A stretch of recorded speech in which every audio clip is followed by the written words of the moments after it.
Querido e bondoso Deus, aqui estamos, Senhor, mais uma vez, diante da Tua presença, com o nosso coração cheio de gratidão, Pai.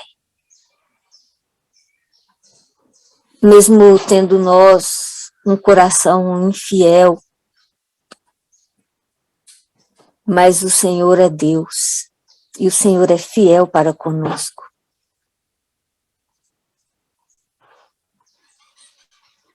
Obrigada pelas provas, Pai. Obrigada pela vida do teu servo, Roberto, que tem perseverado no Senhor.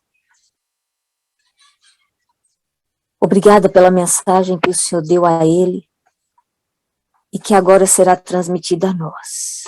Unja-nos com o teu óleo sagrado, por favor, Senhor.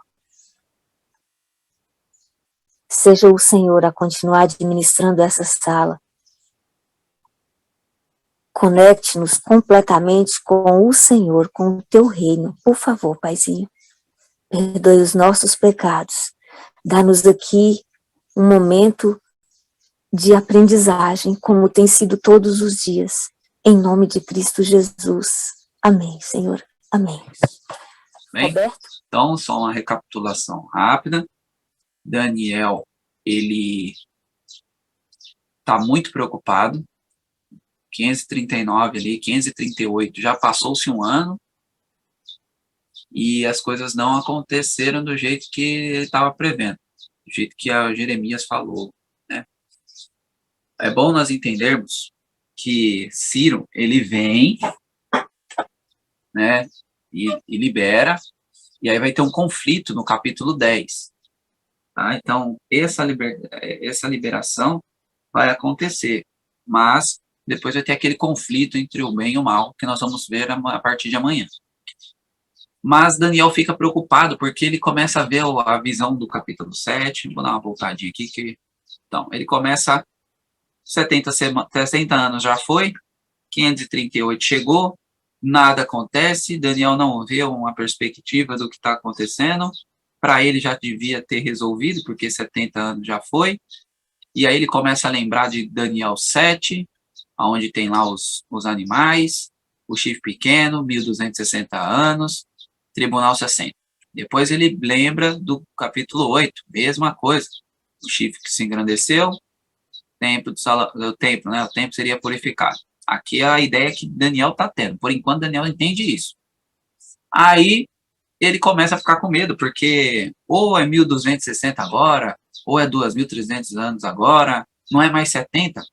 E aí Daniel se rende a uma oração, pedindo para que Deus, por misericórdia, não deixe que seu nome fosse desonrado, demorando tanto tempo para libertar seu povo. E aí acontece, depois disso, depois dessa oração, nós vimos vários pontos dela, que por ser muito amado, por ser alguém que fazia a vontade de Deus, o anjo Gabriel foi a ele para dar essa interpretação às 3 horas da tarde, ali no sacrifício da tarde. Com isso, olha que coisa maravilhosa, nós finalizamos, no início de tuas súplicas veio a ordem, ou seja, Daniel nem tinha terminado de orar, e logo no momento em que ele começou a orar, já foi Gabriel ordenado a vir responder a Daniel. Nós tiramos muitas lições ontem desse capítulo, quem não assistiu, assiste lá no canal, pois agora nós vamos para a parte 2, que é a parte de importância muito grande para nós compreendermos o porquê somos adventistas, o porquê estamos nessa igreja. Bom, o anjo então aparece e diz aquilo que nós acabamos de ver. Ele queria instruir-me, falou comigo e disse: Daniel, agora sai para fazer-te entender o sentido. No princípio das suas súplicas saiu a ordem, e eu vim para te declarar, porque és muito amado. Considera, pois, a coisa e entende a visão. E isso está corroborando com aquele finalzinho do Daniel 8, 26, 27. Então, lembre que Daniel 8, 26, 27, Daniel não entendeu. Bem, Daniel não entende esses dois versos, ele não entende 13 e 14, ele não entendeu a parte ouvida, a maré. Lembra? Nós falamos sobre maré e razão. Vamos explicar novamente, rapidamente aqui. Razão é a totalidade da visão. Maré é uma parte dela. No caso, a parte ouvida. Ok? Então, a parte que ele viu ficou tranquilo. Ele entendeu tudo, tá tudo certo. Agora, o que eu não entendi foi a parte ouvida. Ouvi, pois, um santo falar a outro santo. Até quando durará a assolação, o santuário sendo pisado, o santo sendo destruído? E aí vem e diz o santo, até 2.300 tardes e manhãs e o santuário será purificado. A melhor versão para isso não é nem purificado, é justificado. Mas nós vamos avançar aqui, vocês vão entendendo com o tempo. Bom, então o anjo aqui, só para vocês entenderem, que o Daniel 9, 22, 23 é para dar entendimento sobre o Daniel 8, 13 e 14. Bom, aí vai ajuntar tudo esse Daniel 8 e 9 para que Daniel não saia com dúvidas. Então, ali em Daniel 8, 26 e 27, a maré da tarde foi dita e é verdadeira. Tu, porém, preserva a visão toda, a razão, porque se refere a dias muito distantes. Eu, Daniel, enfraqueci, estive enfermo alguns dias, então me levantei e tratei do negócio do rei. Espantava-me com a visão da maré, ou seja, com a parte ouvida, e não havia quem entendesse. Aí lá no texto que a gente viu agora, visão está como? Maré, ou seja, Daniel não está sem entender razão, ele está sem entender maré. Colocamos aí em azul para vocês, para que vocês possam entender esses pontos. Não havia quem entendesse, entende agora o que você não conseguir entender, entende agora, no Daniel 9, a partir do verso 24, ok? Então, a explicação dos 13 e 14 vai começar agora. Tudo bem que vai falar sobre 70 semanas, ou seja, as 70 semanas estão dentro dessas 2.300 tardes e manhãs. É uma profecia gigante com partes dentro. A gente vai explicar isso a partir de agora. Bom, vamos lá. Vamos ler, então, com as palavras no original, porque nós vamos precisar das palavras originais para que vocês possam entender. Agora vamos repetir esse texto com davar. Davar é palavra, tá? Ali está a ordem. Então, ó, saiu a ordem, davar. A coisa davar entende a visão. Então, davar significa isso, tá? A ordem. É uma palavra. A palavra veio até ele. E nós temos em Daniel 9, 24, uma palavra chamada hatak. Essa palavra hatak significa cortar, ou seja, vai ter um corte em algum momento. Por isso que nós vamos falar sobre 70 semanas. Então é o seguinte, ó, nós temos uma visão, Daniel, de 2.300 tardes e manhãs, 2.300 anos. Só que dentro dessa visão vai ter um corte de 70 semanas. Como que você sabe isso, Roberto? Tem esses três dicionários aí que todos eles são bem conceituados e todos colocam hatak, tá? Determinados ali como hatak, cortar, tá bom? Então, de fato, significa hatak, cortar. Vocês vão entender isso conforme a gente for. Vai ser bem didático aqui, tá bom? Então, vamos lá. Ó, nós vamos pôr a linha de tempo. Nós temos o bode, que lembra que vai começar do carneiro, desculpa, nós temos o carneiro. Então, começa a profecia das 2.300 tardes manhãs no carneiro. E aí, templo de Salomão aqui, vamos colocar aqui só para templo de Herodes, seja lá o que for, é o que Daniel estava entendendo até o momento, ok? E aí o santuário seria purificado. Porque Daniel coloca essa purificação do santuário com a dos 70 anos que ele seria restaurado, tá bem? Então, ele está confuso nisso. Bom? Então, a maré é isso. Hatak é um corte dentro da visão. Tá? Então, 2.300 tardes e manhãs, ali está Hatak. Nesse Hatak, eu quero que vocês abram as Bíblias de vocês aí, em Daniel 9. Abram as Bíblias, porque nós vamos ter que ler os textos na própria Bíblia aqui, para a gente entender. Abram já deixam as Bíblias abertas em Daniel 9, a partir do verso 24. A partir do verso 24, tá? Então, ó, o 24 está dizendo o seguinte: 70 semanas são determinadas sobre o teu povo e sobre a tua santa cidade, para fazer cessar o quê? Vamos lá. o que nós vamos fazer cessar? A transgressão, para dar fim aos pecados, para expiar a iniquidade, para trazer justiça eterna, para selar a visão e a profecia e para ungir os santos dos santos. Nós precisamos entender tudo isso aí. Tem pessoas que acreditam que fazer cessar a transgressão, dar fim aos pecados, expiar a iniquidade é a mesma coisa. Se fosse, não precisava falar as três. Concorda comigo? Se é tudo a mesma salada, para que vai colocar 3 palavras para distinguir essa coisa? Então, nós vamos ver que elas têm significados diferentes agora, tá bom? Então, ó, vamos lá, antes desse aqui. Primeiro eu vou explicar os dois primeiros. O terceiro a gente vai ver na própria palavra de Deus já. Então, ó, fazer cessar a transgressão. Isso é calapechar.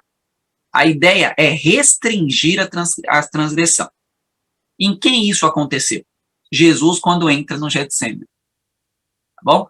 Então, quando Jesus entra no Getsemane, ele recebe os nossos pecados. Ok? E aí, ele está restringindo a transgressão. Tá bem? Então, ele recebe todos os nossos pecados, que foi isso que matou Jesus, a gente já sabe. Então, ele recebe todos os nossos pecados, começa a suar sangue. Ok? Então, essa primeira fase já começa ali resolvendo quando Jesus adentra no Getsemane. Para dar fim aos pecados, hatak, pôr um selo sobre os pecados.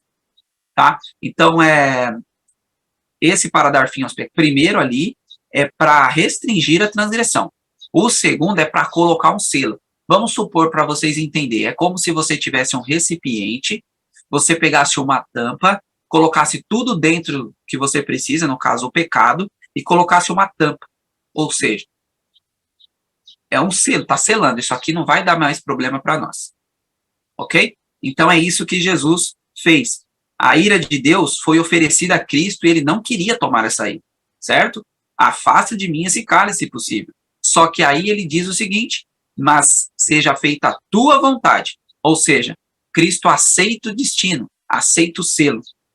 Deus então faz ele beber até o último gole.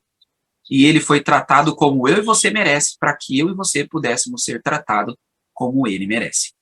Então é como se colocasse um selo em Cristo. Eu já vou mostrar um texto para vocês em João, que mostra que Deus diz que Jesus foi selado. Tá bem? Então é um selo para que não tenhamos o pecado. Tá? Então Jesus vem aqui para restringir a transgressão e para dar fim aos pecados. Terceiro ponto, expiar a iniquidade. Nesse caso de expiar a iniquidade, alguém tem que morrer, certo?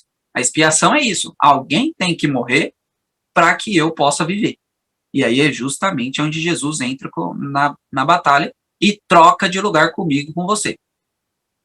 Lá em Hebreus 9, 26 e 28, dá um resumo desses 3 primeiros passos. Então, pois então necessário seria ele ter sofrido com frequência desde a fundação do mundo. Mas agora, no fim do mundo, uma vez se manifestou para aniquilar o pecado pelo sacrifício de si. E como os homens estão ordenados morrerem uma só vez, vindo depois do julgamento. Assim também Cristo ofereceu-se uma só vez para levar os pecados de muitos. E para aqueles que buscam, ele aparecerá pela segunda vez, sem pecado, para a salvação. Amém? Olha que bênção aqui.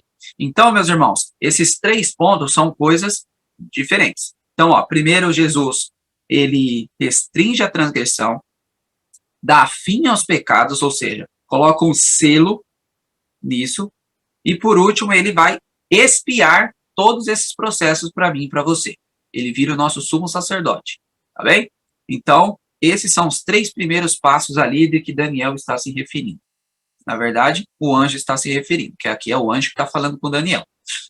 Depois, nós vamos para o próximo, que é trazer justiça eterna. O trazer justiça eterna, deixa eu voltar aqui, porque nós temos um texto em Romanos 3, 21, 22, que vai nos dar luz sobre isso.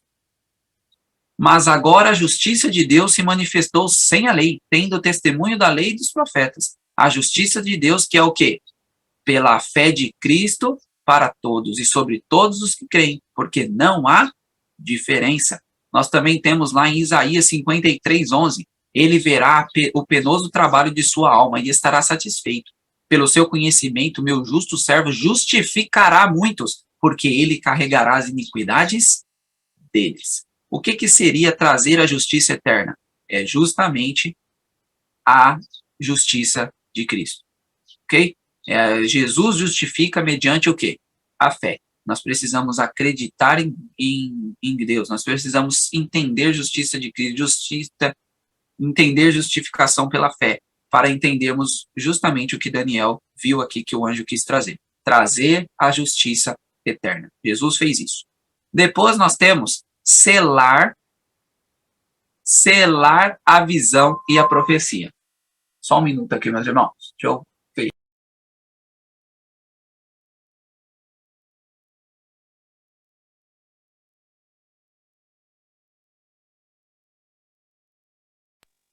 Bom, perfeito. É o celular dela aqui.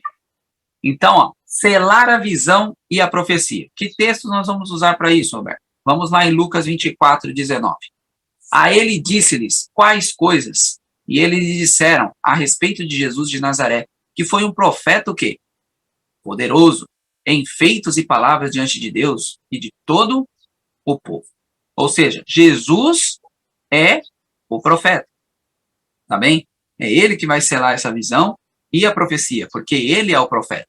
A mesma coisa é quando Moisés diz lá em Deuteronômio 18, levantarei para eles um profeta dentre os seus irmãos, como tu, e colocarei as minhas palavras na sua boca, e ele lhes falará tudo o que lhe for ordenado. Que é Deus falando, certo? Eu levantarei um profeta. Que profeta é esse? Era Jesus. Isso aqui, Deuteronômio 18:18, estava apontando para Cristo. E como saber, Roberto, que não pode ser um impostor? Porque poderia ser qualquer pessoa, né? Como que nós vamos saber? Será que tinha algum jeito de saber? Por isso que eles acabaram matando Jesus, porque eles não tinham como saber, pensou que era um falso profeta. O que vocês acham? Vocês acham que Deus não ia pensar nessas coisas? Talvez vai vir um falso profeta aí, e a gente vai ser enganado. Como que vocês veem essas coisas? Vamos lá para vocês entenderem. Havia uma profecia certíssima de tudo o que ia acontecer. Só que esse livro é maravilhoso, tá? Para vocês que querem entender todas as nuances, todas as coisas de tempo, é esse livro que mostra os segundos que Jesus entrou. O Thiago Helck está refazendo, vai refazer a partir do meio do ano, então acredito que até o ano que vem vai ter novamente o livro, tá? Porque ele teve que, e acabou os livros dele, e aí ele vai refazer para nós, ok?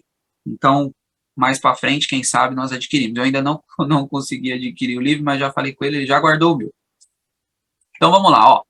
A maldição preferida pelos rabis, que Ellen White se refere, encontra-se no Tratado de Sinédrio de 97, lá no Talmud. E olha o que o Talmud diz. Malditos sejam os ossos daquele que calcula o fim. Ou seja, colocar uma maldição para quem tentasse calcular o que nós estamos tentando. Por exemplo, bater 2.300 tardes e manhãs, fazer todas essas nuances, quem fizesse isso era maldito, ou seja, o próprio povo ali, o próprio pessoal do sacerdócio, esse povo todo, ele colocou uma restrição para o pessoal não entender a profecia, ok? Só que como nós sabemos que isso aconteceu? Porque teve 3 magos que conseguiram resolver essa situação. Como que os magos sabiam e o povo de Deus não sabia? Como isso é possível? Então, os magos fazem com que, de fato, foi algo pensado. O pessoal não queria entender essas coisas. O pessoal muitas vezes falava, não, profecia, nós temos que pregar Jesus. Não temos que pregar profecia, não. Vamos pregar Jesus. Profecia a gente vê depois, isso aí não tem muita importância. E nessa, o inimigo conseguiu fazer com que eles não acreditassem que Jesus era o Messias.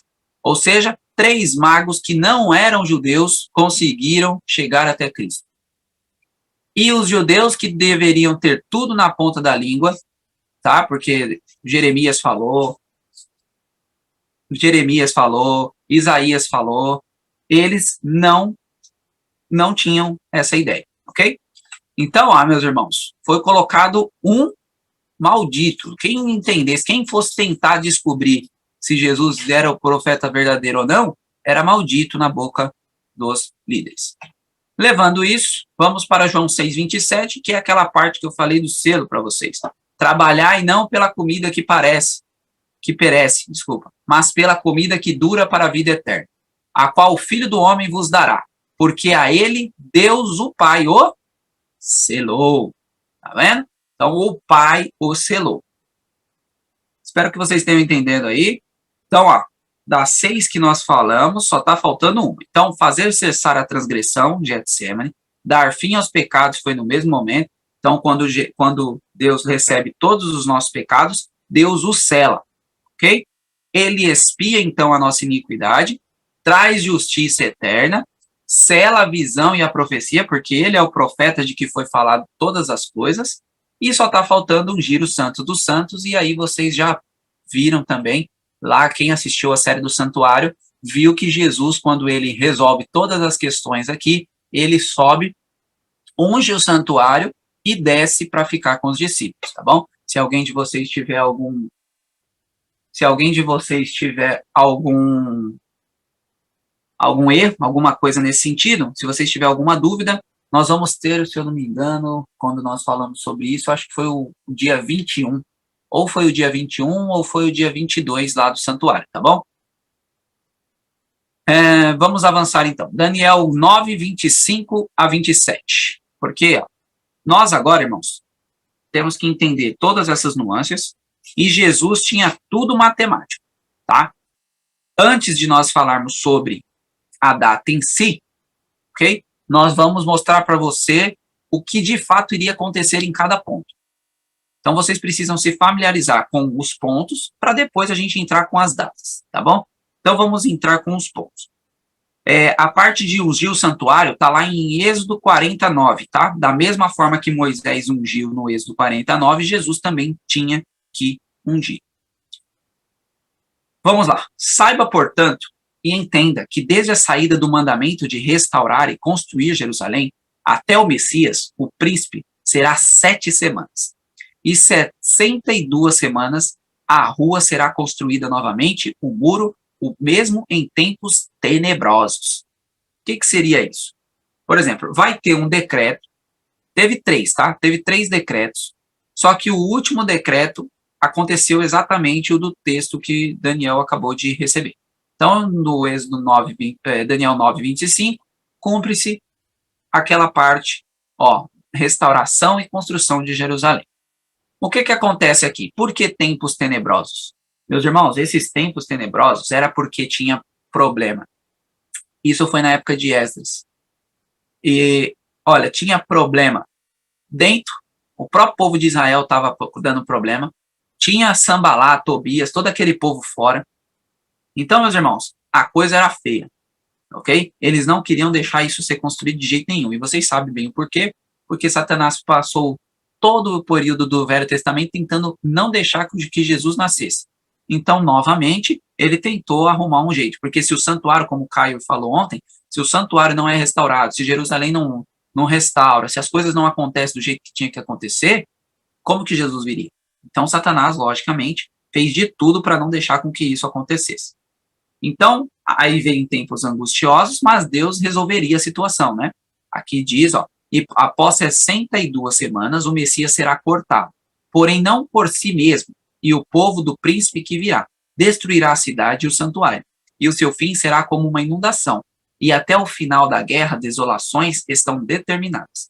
E ele confirmará o pacto com muito por 1 semana, e no meio da semana ele fará cessar o sacrifício e oblação, e pela disseminação das abominações ele a desolará, até a consumação, e aquilo determinado será derramado sobre o desolado. Agora vamos entender isso aqui. Nós vimos que Jerusalém, na última semana, a cidade incrível, né, que muitas vezes foi destruída e foi reconstruída, ela será a cidade, como eu disse para vocês ontem, Zacarias 14:4 diz que será a nova Jerusalém, será assentada justamente em Jerusalém. E nós temos aqui a aliança.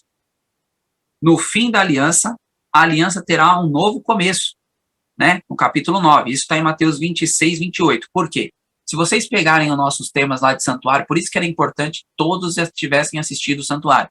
Nós falamos que Jesus é rei por 2 vezes, rei da glória e rei da graça, certo?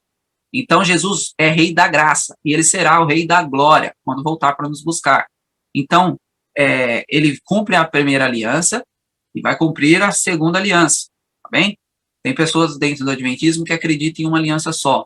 Nós vamos entender isso, vai ter uma irmã, tá? Agora no mês de março, uma amiga minha, a Nayara, ela vai falar sobre as alianças, tá bom? Nós vamos entender esses pontos perfeitamente.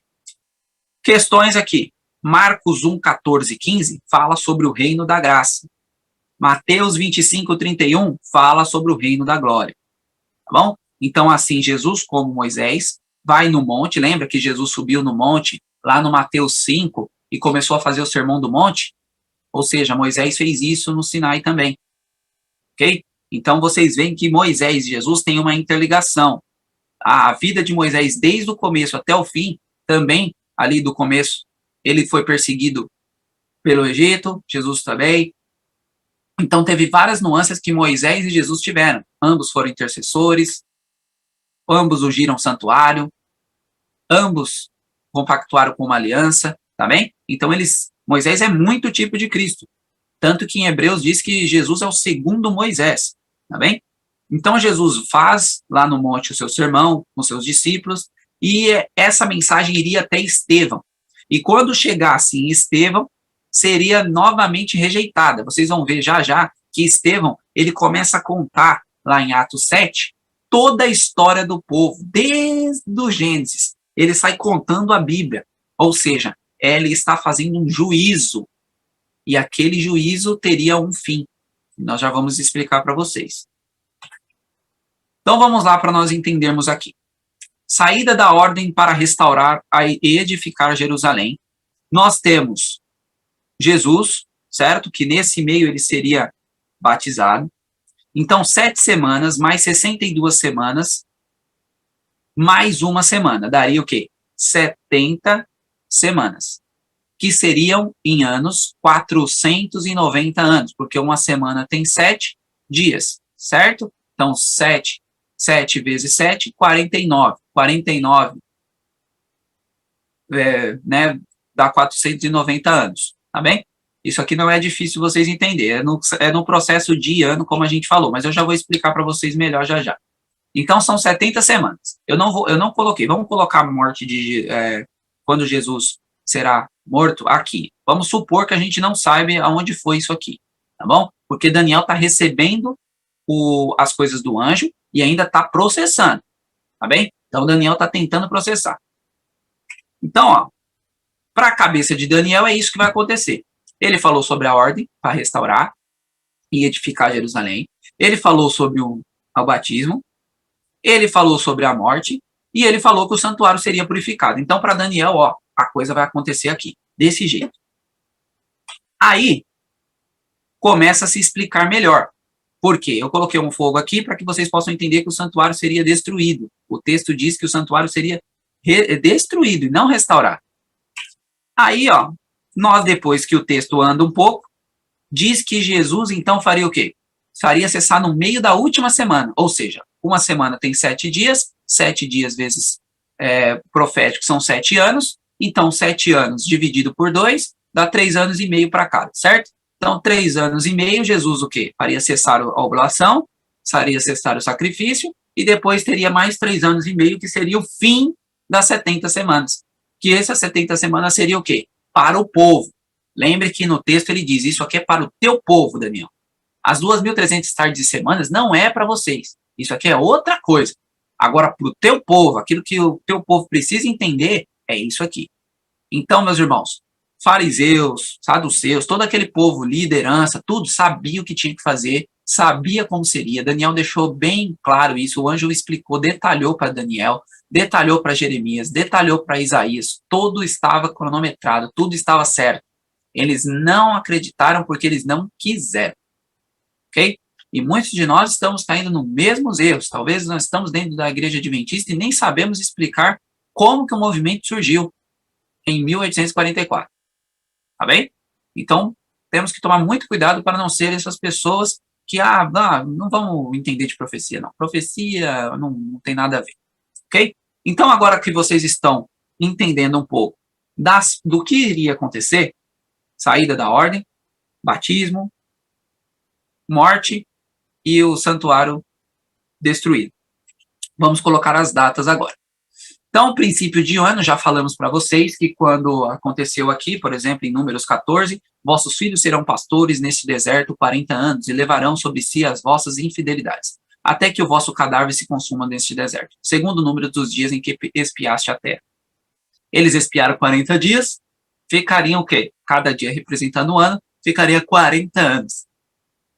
Levarei sobre vós as vossas iniquidades 40 anos e tereis experiência do meu desagrado.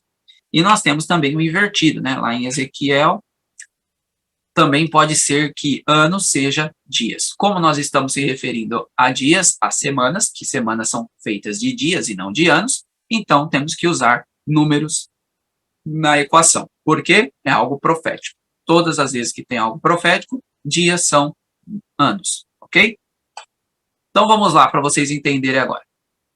Então em 457 a.C., né, Artaxerxes, ele dá um decreto final. Já tinha sido de Ciro, lembra de Ciro? Houve o decreto de Ciro. E todos os três são importantes, tá bom, meus irmãos? Não é só o último. O decreto de Ciro, ele libera aqui os judeus, tá bom? É bem na época de Daniel. Então ele libera os judeus, só que acontece que tem aquela briga. Em algum momento ele vai restringir isso. Então não vai ser restaurado e edificado Jerusalém. Por mais que ele falou, no fim não aconteceu. Então não contamos como se fosse esse o decreto para 2.300 tardes e manhãs. Depois, Dario III também, aquele Dario que perdeu para Alexandre o Grande, ele também promulga um decreto, tá bem?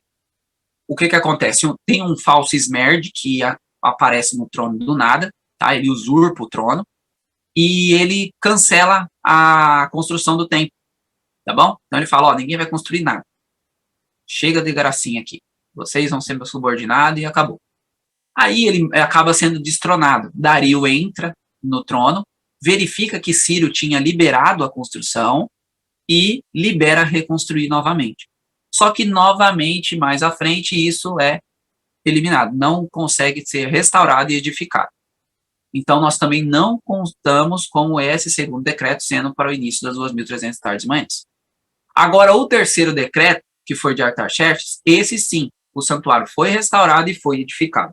Logo, esse é o decreto que nós contamos para iniciar a contagem que Daniel diz no verso 26, tá bem? Então, sabe e entende, desde a saída da ordem para restaurar e edificar Jerusalém, até o ungido. Quando diz ungido, ao príncipe 7 semanas e 62 semanas. As praças e as circunvalações se reedificarão, mas em tempos angustiosos. Então, aqui está falando sobre o quê? Do momento em que restauraram Jerusalém até o batismo de Jesus, são 79 ali semanas. Ou 69 semanas. Tá bom? Então, 69 semanas dá 483 anos. Ok? Aí vem o batismo de Jesus no ano 27. E nós temos também o final da profecia que cairia no ano 34. Por que o ano 34, Roberto? Porque 490 anos depois de 457 bate 34 depois de Cristo. Então agora a gente já está indo do antes para depois, ok? Antes de Cristo para depois de Cristo. No meio disso, Jesus morre, ok? Então no meio disso, dessa última semana, Jesus morre. Então ele morre no ano 31. As igrejas começam do ano 31 para frente. Tá bom? A primeira igreja do Apocalipse é do ano 31 ao ano 100, e assim por diante. Então, as profecias, trombeta, selo, tudo inicia-se do ano 31 para frente. Mas nós vamos entender isso lá no Apocalipse. Quando acontece o ano 34, do nosso querido Estevão morrer apedrejado, Estevão está contando a história do povo. E conforme ele vai contando essa história do povo, Estevão está fazendo um juízo ali. Um juízo, o juízo dele é um juízo condenatório. Olha, vocês sabiam disso, ó, vocês sabiam do Gênesis, do Êxodo, do Levítico, dos Números, do Deuteronômio. E aí ele foi contando toda a Bíblia. E aí ele vai contando toda a Bíblia. E aí ele chega em Daniel e fala sobre Daniel. Vocês sabiam disso, vocês sabiam daquilo. E vai até chegar ali nele. Ele conta tudo. E o povo fez o quê? O povo rejeitou novamente. Então, o cálice subiu, a ira de Deus, a paciência de Deus também finalizou, e aí Deus, de fato, cumpre as 70 semanas. Esse povo não vai ser mais, e agora vai ser os gentios. E Paulo, que estava nesse apedrejamento, só que ele não jogou pedra, mas ele segurou todas as roupas das pessoas que mataram Estevão. E ali Paulo viu Estevão morrendo, cantando, feliz, e aquilo impactou Paulo. E depois Jesus vem a Paulo, e Paulo vira o apóstolo dos gentios. A pessoa de Paulo foi a que mais escreveu coisas no Novo Testamento. Paulo fez algo assim incrível, né? Logicamente inspirado pelo Espírito Santo, de nós termos o Novo Testamento. Paulo tem mais aí de 70% do Novo Testamento escrito, meus irmãos. Então Deus trabalha de formas incríveis. E aí quando isso acontece, Estevão diz, olha, vai acontecer alguma coisa. Porque Jesus disse. Olha o que Jesus disse. Isso aqui vai acabar em 1844, a partir do momento que nós sabemos que 457 é o início. Vocês colocam 2.300 tardes e manhãs, 2.300 anos, vai bater em 1844. Com isso, meus irmãos, o santuário seria purificado, ou justificado, ou restaurado. Eu queria só que vocês abrissem as Bíblias rapidamente de vocês em Lucas 21, 20 a 24. Por que é importante nós entendermos isso aqui? Porque Jesus falou do que Estevão falou. Tá bem? O próprio Jesus diz o que seria o fim dessa condenação. Então vamos lá em Lucas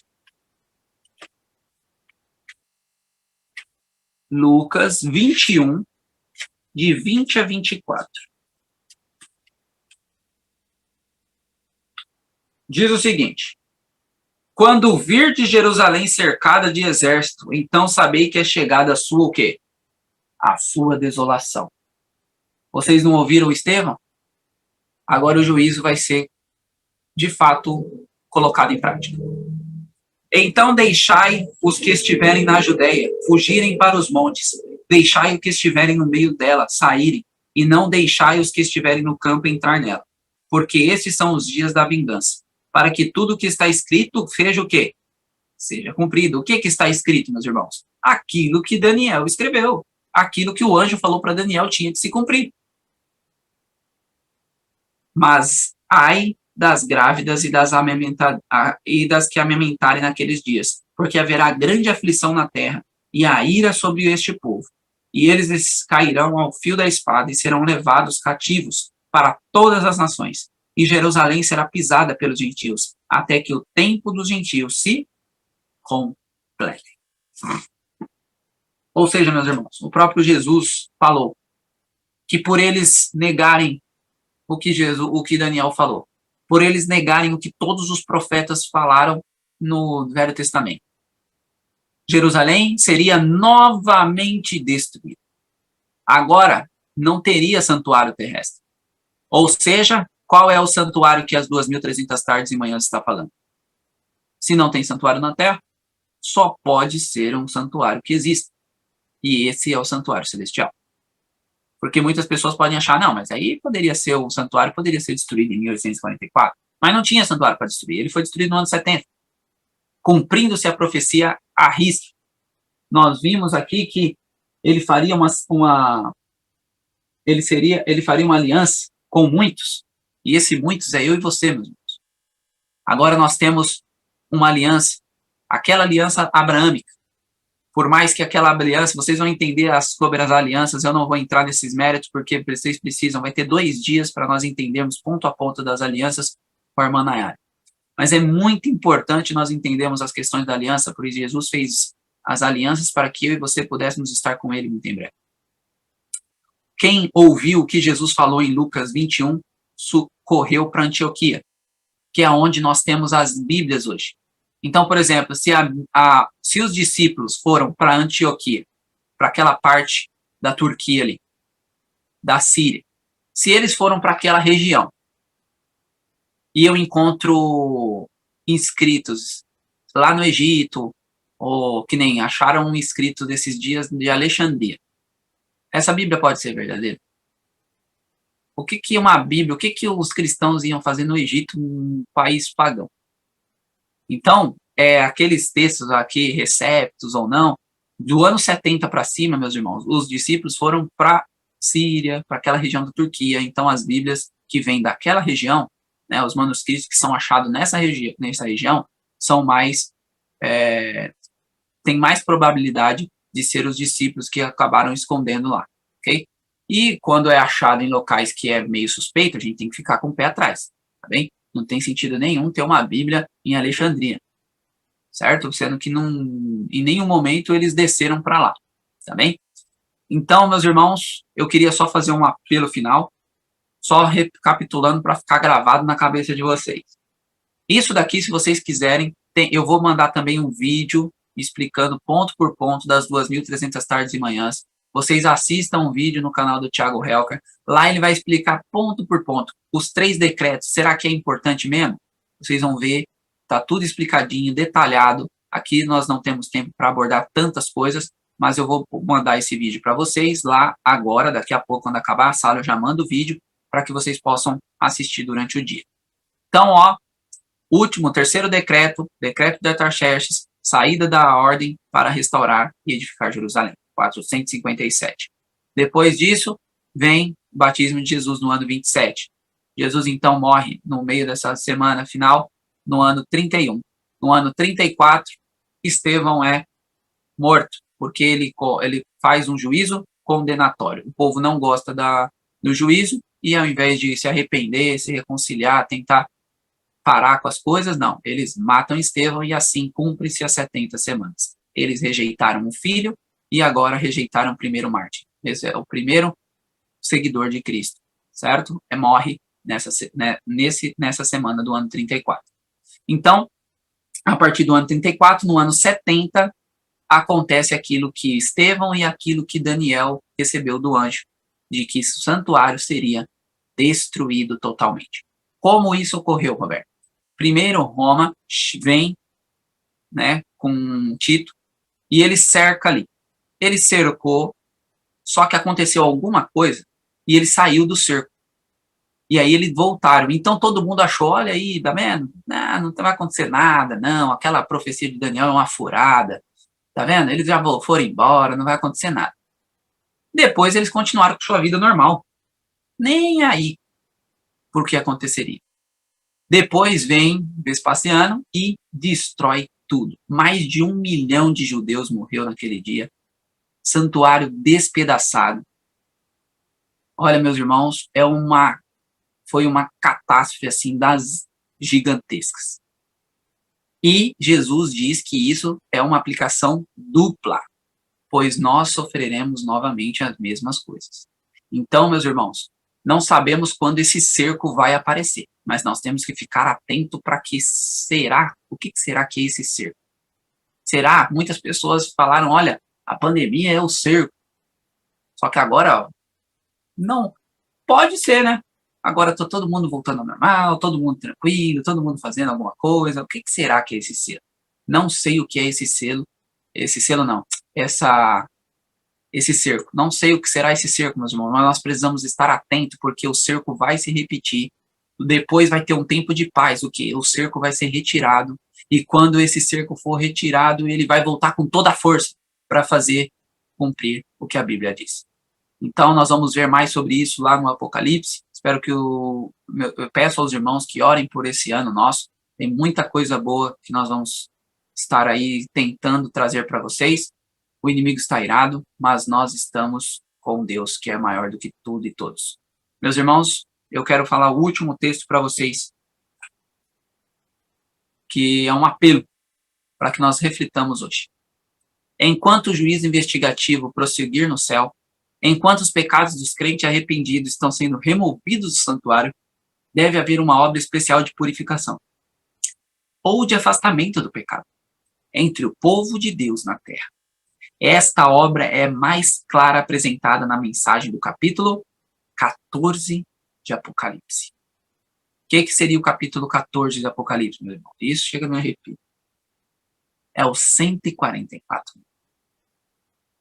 Esse texto está nos dizendo que enquanto há juízo investigativo, nós ainda temos chance. O juízo está acontecendo, meus irmãos. Eu e você ainda temos como tomar a decisão ao lado de Deus. Mas esse juízo vai finalizar. E quando isso acontecer, acabou. Não temos mais decisão nenhuma a tomar, pois já vai estar definido se estamos salvos ou não. Um outro ponto que esse texto nos mostra é que não podemos viver de qualquer jeito. Porque enquanto o juízo investigativo está no céu acontecendo, nós temos que tomar a decisão de se afastar do pecado. Porque Deus, Jesus, está purificando o santuário. Só que como ele consegue purificar o santuário se não para de chegar coisa lá para ele? Purificar. Então não adianta. Ele vai ficar lá, vai ficar lá, vai ficar lá, vai ficar lá. E o texto é bem claro em dizer que nós precisamos se afastar do pecado. Nós precisamos nos purificar do pecado. Nós precisamos estar mantendo o santuário sem chegar coisas lá, para que Jesus possa resolver a situação mais rapidamente. E nós precisamos ser um dos 144 mil. Não sei, não importa se é literal, se é simbólico, não importa. O importante é que eu e você precisamos estar no meio, independente do que seja. E esse capítulo 9 é muito importante para nós entendermos. Daniel era muito amado. Daniel fazia a vontade de Deus. Ele recebeu a resposta da sua oração sem terminar a oração. Ele soube tudo o que iria acontecer, porque o anjo Gabriel falou tudo para ele que deveria ser falado. Ele entendeu a visão ali para o seu povo, que infelizmente negou a Cristo. Viu Jesus face a face. Viu Jesus fazendo milagres. Viu Jesus fazendo tudo aquilo de maravilhoso que eu e você já vimos na palavra de Deus. Já lemos, tenho certeza aqui que nós todos já devem ter lido mais de 10 vezes os evangelhos, 5, 10 vezes o evangelho. Nós conhecemos a vida de Jesus. Eles viram Jesus e eles negaram Jesus. Que eu e você também não sejamos como aquela liderança, como aquele povo que viu a bênção maior de todas as bênçãos e eles negligenciaram. E Deus é tão misericordioso que mesmo depois de matar o seu filho, ele ainda deu 3 anos e meio de misericórdia para esse povo. 3 anos e meio pregando, falando para eles. E Estevão era um exemplo. E por ser um exemplo, ele foi morto. Então, meus irmãos, não fique achando que eu sigo a Cristo e vou ter uma vida boa. Isso não existe, mano. Daniel foi para a cova dos leões, os amigos foram para a fornalha. Estevão foi morto, apedrejado. Mas todos eles honraram e bendizeram o nome de Deus, em meio à face da morte. E muitas pessoas falam, mas na Bíblia, Roberto, é mamão, na Bíblia é fácil. Vejam a história. Pessoas passaram 1260 anos morrendo queimadas em praça pública, sendo jogadas em coliseus com leões para serem comidos pelos leões. Vendo filhos, parentes sendo mortos na sua frente. Sendo crucificado em cruzes de cabeça para baixo. Sendo crucificado do jeito que fosse. Sendo cortado ao meio. Meus irmãos, nós não passamos nem a unha do dedo do que vamos ter que passar. E se nós não estamos conseguindo se manter firmes nessas pequenas coisinhas que nós passamos, talvez uma sala que não abriu no horário, ou porque nós caímos, ou porque o meu carro eu bati o carro, ou alguém bateu em mim, ou sei lá, qualquer coisa que vocês acham que é muito grande para vocês suportar, não é o que vamos passar. Então, o meu apelo é que nós se apeguemos mais a Deus, pois o que vai acontecer muito em breve, meus irmãos, nós só vamos conseguir passar por isso se nós estivermos muito interligados com Cristo. Muito interligados com Cristo. Senão a gente não vai conseguir. Que Deus abençoe a cada um de nós. Que essa mensagem possa entrar em nosso coração, de que nós precisamos fazer a nossa parte, que é se entregar a Deus e deixar que Ele mude a nossa vida. Deus os abençoe. Uma ótima semana a todos. Querido e amado Deus, primeiramente, Pai, queremos mostrar a nossa natureza imunda, a nossa natureza que quer ser muitas vezes melhor do que os outros, a nossa natureza que às vezes quer negligenciar coisas que deveríamos estar dando mais ouvidos, mas como somos falhos, Pai. Como somos pessoas que vão de encontro ao mal. Pai querido, mas o Senhor é bem. O Senhor é o tanto querer quanto efetuar em nós. Precisamos só abrir a porta do nosso coração e é tão difícil fazer isso. Nós somos Laodiceia e lá diz que o Senhor está à porta. Ou seja, se o Senhor está na porta batendo, é porque o Senhor não está bem. Misericórdia. Misericórdia. Que nós, como Laodiceias, que somos mais mornos e seremos, infelizmente, muito vomitados de tua boca. Pai querido, tenha misericórdia de cada um de nós, para que possamos fazer a tua obra, para que possamos estar mais próximo de ti, interligados contigo, pois o Senhor venceu aqui nessa terra porque estava interligado com o Pai. E nós precisamos estar interligados contigo, Senhor, para passarmos por todas as provas, não importe a prova que seja, se seja pequena, grande, talvez no ato de beber, comer, há coisas que parecem simples, boba, mas sabemos que o Senhor quer o melhor para cada um de nós. Nada que o Senhor restringe é para o nosso mal, e sim para o nosso bem. Queremos agradecer a dádiva que o Senhor deu, o seu Filho, para salvar a cada um de nós. Pois, Pai querido, sem Jesus ter passado o que passou, nós não estaríamos aqui. E queremos agradecer ao Senhor por essa dádiva, a maior dádiva de todas, a dádiva que nos dá a esperança de estarmos contigo muito em breve. Pai querido, fique com essa sala. Fique com as pessoas da sala, do YouTube também. Fique com os nossos ministérios, com as nossas famílias. Nos perdoe os nossos pecados, Pai. Vários pecados, muitas coisas acontecendo. Muitas vezes temos falta de fé. Somos pessoas que estamos aqui, estamos ali, estamos fazendo a obra, mas quando vem um percalço a gente desmorece. Pai querido, somos falhos, mas queremos ser fortes em Ti. Queremos a Tua justiça em cada um de nós. Queremos conseguir defender as nossas doutrinas, as nossas crenças, defender a igreja verdadeira que o Senhor instituiu e não o homem. Nós somos a única igreja com data, hora e dia marcado. Isso é mais uma dádiva que o Senhor proporcionou para nós. E, infelizmente, nós estamos jogando no ralo, muitas das vezes, as bênçãos que o Senhor proporciona para nós. Tenha misericórdia de cada um de nós. Nos purifique, Senhor. Nos ajude a cumprirmos o apelo que foi feito de afastamento do pecado. De pensarmos, Senhor, isso daqui vai me levar para um lugar que eu não quero ir. Então eu não vou fazer. Eu vou para esse lugar aqui, pela honra e glória do seu santo nome, porque de bom nada nós podemos fazer. Se Jesus diz de mim nada podeis fazer, nada poderia fazer, imagine nós, trapo de imundícia que somos, meu Pai. Mas confiamos em tua força. Fique conosco durante essa semana. Estamos indo amanhã para o capítulo 10. Falta 3 capítulos, alguns dias, pois ainda temos coisas muito importantes para ver. Que o seu Santo Espírito, Pai, esteja com cada um de nós, nos ajudando a entender e a colocarmos em prática tudo o que estamos vendo. Muito obrigado mais uma vez por tudo que o Senhor proporciona para cada um de nós.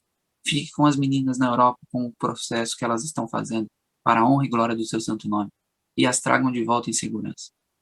É isso que eu te peço e te agradeço. Em nome de Jesus. Amém.